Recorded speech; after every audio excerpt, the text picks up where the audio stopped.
सात लोग जिन्होंने ईश्वर का मजाक उड़ाया और फिर मर गए। नंबर 1, टाइटैनिक के मुख्य डिजाइनर थॉमस एंड्रयूज ने अहंकार से कहा था कि ईश्वर भी इस जहाज को नहीं डुबा सकता। और टाइटैनिक की पहली यात्रा से पहले जब टाइटैनिक के निर्माता जे ब्रूस ईस्मे से टाइटैनिक की सुरक्षा के बारे में पूछा गया था तो उन्होंने भी यही जवाब दिया था कि ईश्वर भी इस जहाज को नहीं डुबो सकता। आपको पता ही होगा कि टाइटैनिक के साथ क्या हुआ। नंबर 2, मर्लिन मुनरो एक बार पादरी बिली ग्राहम से मिली और उन्होंने उनसे कहा कि उन्हें अपने जीवन में शांति के लिए यीशु की तलाश करनी चाहिए। तो उनके जवाब में मर्लिन कही कि मुझे आपके यीशु की जरूरत नहीं है। ऐसा कहने के एक हफ्ते बाद वह अपने अपार्टमेंट में मृत पाई गई। नंबर 3, जॉन लेनन जब बीटल्स रॉक बैंड बहुत सफल होने लगा था तो उन्होंने एक इंटरव्यू के दौरान कुछ ऐसा कहा जो उन्हें कभी नहीं कहना चाहिए था। उन्होंने कहा कि ईसाई धर्म खत्म हो जाएगा, गायब हो जाएगा और सिकुड़ जाएगा। हम अब यीशु मसीह से ज्यादा मशहूर हैं। उस इंटरव्यू के कुछ समय बाद बैंड के एक फैन ने उनकी हत्या कर दी। Number 4, Bon Scott highway to hell के अपने इस गीत में स्कॉट ने कुछ ऐसे बोल गाए, ओ सेटन I paid my dues playing in a rocking band, जिसका हिंदी में अर्थ होता है, हे शैतान रॉकिंग बैंड में बजाते हुए मेरा हक अदा किया।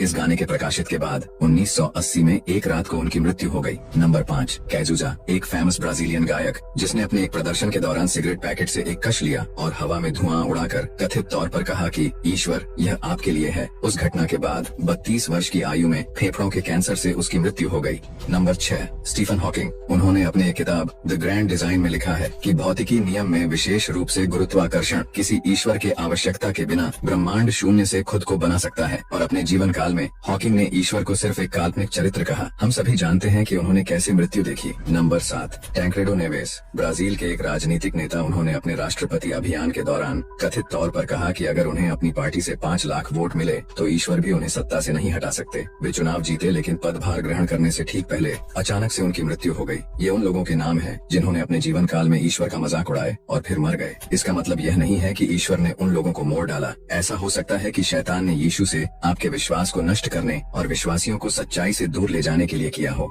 यह संभव हो सकता है कि वे मौतें शैतान ने अपने भयावह एजेंडे को पूरा करने के लिए खुद ही रची हों, ताकि लोगों के दिलों में यीशु के लिए भ्रम और संदेह पैदा हो और लोग यीशु के प्रेम और भलाई पर सवाल उठा सके और यीशु को नकारात्मक और क्रूर दिखाने की प्रयास सफल हो सके और लोग उस पर संदेह करें और यीशु को अनुग्रह और दया के बजाय न्याय और क्रूरता के रूप में देखे और उस पर से विश्वास खो दें। इसीलिए हमें जल्दबाजी में नहीं मानना चाहिए कि उनको ईश्वर ने उठा लिया होगा। ऐसा हो सकता है कि अपनी भयावह एजेंडे को पूरा करने के लिए शैतान ने मोड़ डाला हो। और आखिर में हमें हमेशा याद रखना चाहिए कि ईश्वर का मजाक उड़ाने के अपने परिणाम होते हैं। इस बात का जरूर से ध्यान रखें।